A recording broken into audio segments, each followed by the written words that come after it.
اعوذ باللہ من الشیطان الرجیم بسم اللہ الرحمن الرحیم الحمد للہ رب العالمین والصلاة والسلام علی اشرف الانبیاء والمرسلین وعلى آلہ الطیبین الطاہرین المعصومین اما بعد القسم الثانی مفعول ما لم يسمى فاعله وهو كل مفعول حذف فاعله وأقيم المفعول مقامه نحو ضرب زيد وحكمه في توحيد فعله وتثنيته وجمعه وتذكيره وتعنيسه على قياس ما عرفت في الفاعل. تو درس کو ادامہ دیتے ہوئے اور اس کے تسلسل کو برقرار رکھتے ہوئے آج بفضل اللہ تعالی مبتدا اور خبر کی بحث تمام ہو چکی. آج فاعل کی بحث تمام ہو چکی. اصغر صاحب، آغا اصغر صاحب سنیے گا ایک منٹ.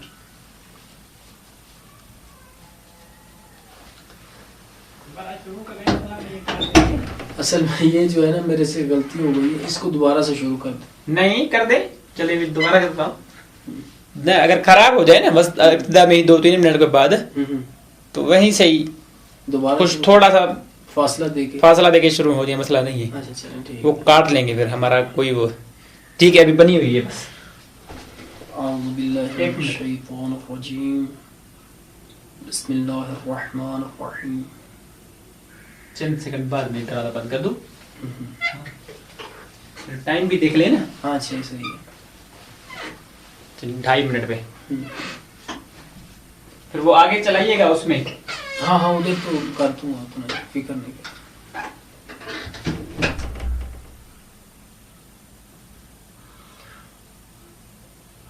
اعوذ باللہ من الشیطان الرجیم بسم اللہ الرحمن الرحیم الحمد للہ رب العالمین والصلاة والسلام علی اشرف الانبیاء والمرسلین وعلى آلہ الطیبین الطاہرین المعصومین اما بعد. القسم الثانی مفعول ما لم يسمى فاعله وهو كل مفعول حذف فاعله وأقيم المفعول مقامه نحو ضرب زيد وحكمه في توحيد فعله وتثنيته وجمعه وتذكيره وتعنيسه على قياس ما عرفت في الفاعل. تو بحث کو ادامہ دیتے ہوئے اور اس درس کے تسلسل کو برقرار رکھتے ہوئے آج ہماری فاعل کی بحث تمام ہو چکی اور نائب فاعل کی بحث کو ہم شروع کرنا چاہتے ہیں. نائب فاعل یہاں پر مصنف نے اس کو مفعول ما لم یسمى فاعلہ کی تعبیر سے کے ساتھ تعبیر کیا ہے اور یہ یہاں پہ ہم پہلے بھی بیان کر چکے ہیں کہ لم یسمى فاعلہ کہ یہ چیز لم یسمى یہ ملحقات افعال قلوب سے ہے، اور لیکن جب یہ ملحقات افعال قلوب سے ہوگا تو یہ 2 مفعولی ہوگا. یہاں پر یہ ان میں سے نہیں بلکہ یعرف کے معنی میں ہے، یعنی لم یعرف فاعلہ. قسم ثانی جو ہے وہ اس چیز کا مفعول ہے کہ جس کا فاعل، یعنی اس فعل کا مفعول کہ جس کا فاعل معلوم نہ ہو. تو یہاں پہ اس کی تعریف یہ کرتے ہیں کہ ہر مفعول ہے کہ جس کے فاعل کو حذف کر دیا گیا ہو اور مفعول کو یعنی مفعول کو اس کے مقام پر رکھ دیا گیا. اور جب وہ فاعل کا نائب ہوگا تو جیسے فاعل کو رفع دیا جاتا ہے اس کو بھی رفع دیا جائے گا. جیسے ضرب زید، زید مارا گیا. اصل کیا تھا؟ ضرب زید امرا یا ضرب امر زیدن. تو جب ہم نے فاعل کو حذف کر دیا تو یہاں پر نائب فاعل، جیسے ضربت زیدن میں یہ واضح مثال ہے، ضربت زیدن میں نے مارا زید کو. تو یہاں پر جب فاعل کو حذف کر دیا اور فعل کی نسبت دے دی نائب فاعل کی طرف، مفعول ما لم یسمى فاعلہ کی طرف، یعنی مفعول بہ کی طرف، اور اس مفعول بہ کو رکھ دیا فاعل کے مقام میں، اس کی جگہ میں، تو یہ مرفوع ہو جائے گا. اب یہاں پر وہ ساری کی ساری بحث کہ جو فاعل کی بحث میں گزر چکی ہے، فاعل اگر ظاہر ہے تو فعل کس صورت میں لایا جائے گا. ہم نے عرض کیا تھا کہ فعل ہمیشہ مفرد لایا جائے گا. اگر فاعل ضمیر ہے تو اس صورت میں فاعل واحد کے لیے فعل واحد یعنی مفرد، تثنیہ کے لیے تثنیہ، جمع کے لیے جمع. اور اگر فاعل مؤنث حقیقی ہو تو اس کے لیے اگر فاصلہ نہ ہو فعل اور فاعل کے درمیان تو ہمیشہ فعل کو مؤنث لایا جائے گا. لیکن اگر فعل اور فاعل کے درمیان فاصلہ آ جائے تو اس صورت میں فعل کہ مذکر یا مؤنث لانے میں اختیار ہے، اور مصنف نے یہاں پر مذکر لانے کو ترجیح دی تھی، اور اس ترجیح کو ہم نے اس مثال کے جو مذکر کے لیے لائے تھے اس کی تقدیم سے سمجھا تھا. اور اگر مؤنث غیر حقیقی ہو تو اس میں بھی دو وجہیں جائز ہیں. تو یہ ساری کی ساری بحثیں نائب فاعل میں بھی آ جائیں گی، یعنی اس کا حکم جو ہے اس کے فعل کے مفرد ہونے میں، تثنیہ ہونے میں، جمع ہونے میں، مذکر ہونے میں، مؤنث ہونے میں اسی قیاس پر ہے کہ جو فاعل میں آپ جان چکے ہیں. تو ہم اس بحث کا، اس عبارت کا ترجمہ کریں گے اور پھر درس کو آگے بڑھائیں گے. القسم الثانی، قسم دوم، مفعول ما لم یسمى فاعلہ، اس فعل کا مفعول کہ جس کے فاعل کا علم نہیں ہے. وَهُوَ كُلُّ مَفْعُولٍ، اور وہ ہر مفعول ہے کہ حذف فاعلہ، اس کے فاعل کو حذف کر دیا گیا ہو. وَأُقِيمَ الْمَفْعُولُ مَقَامَهُ، اور قائم کیا گیا ہو مفعول کو اس کے مقام میں. جیسے نحو ضرب زید، زید نے مارا. تو یہاں سے ونحو ضرب زید، زید کو مارا گیا. ضرب زید، زید کو مارا گیا.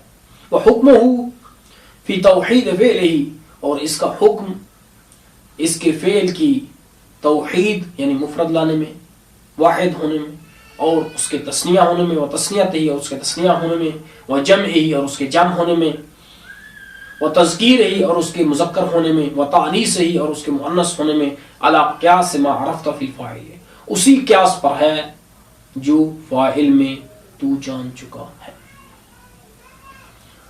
اور چونکہ ہماری روش ایسے ہی ہے کہ ہم ایک پیراگراف کو پڑھتے ہیں اور اس کے بعد دوبارہ اس کی توضیح دینے کے بعد دوبارہ دوسرے پیراگراف کو شروع کرتے ہیں، تو اب ہم درس کو آگے بڑھائیں گے۔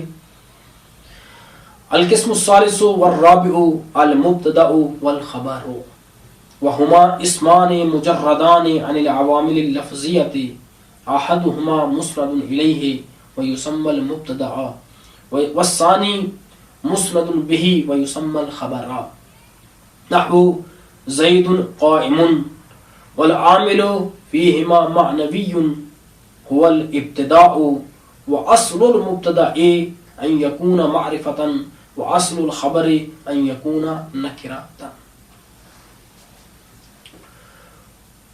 قسم سوم اور چہارم مرفوعات میں سے تیسری اور چوتھی قسم یہ مبتدا اور خبر کی ہے، اور مبتدا اور خبر کی بحث کو اکٹھے اس لیے بیان کیا گیا ہے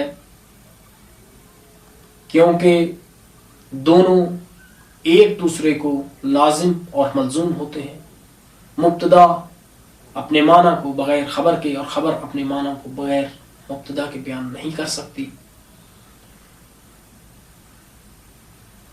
لذا ان دونوں کو اکٹھے ذکر کیا جاتا ہے، اور اسی لیے مصنف نے بھی ان دونوں کو اکٹھے ذکر کیا ہے۔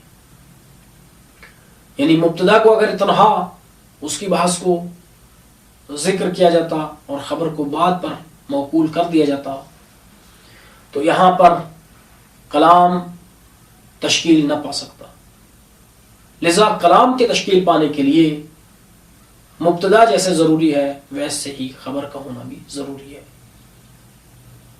اور چونکہ یہ دونوں ایک دوسرے کو لازم اور ملزوم ہیں لذا اسی وجہ سے ان کو اکٹھے ذکر کیا گیا ہے۔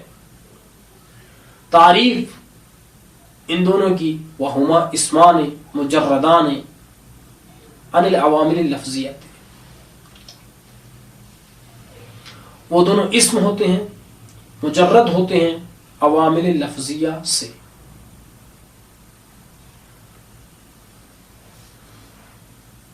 وہما اسمان مجردان، مجرد کی قید سے یہ فاعل کو نائب فاعل کو خارج کر دیا ہے، کیونکہ وہ ان پر عامل آتا ہے۔ عوامل لفظیہ یعنی دوسرے نواسق کو خارج کر دیا ہے کہ وہاں پر عامل ان میں معنوی ہوتا ہے ان میں لفظی ہوتا ہے۔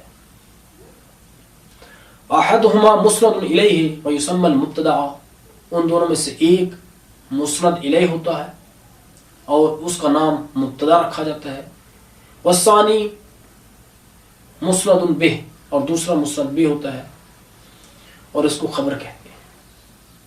یعنی وہ جس کی طرف اسناد کیا گیا ہو اسے مسند الیہ کہتے ہیں اور مبتدا بھی، اور جس چیز کا اسناد کیا گیا ہو اسے مسند بھی اور اسے خبر کا نام دیا جاتا ہے۔ ان دونوں میں عامل کے بارے میں مصنف نے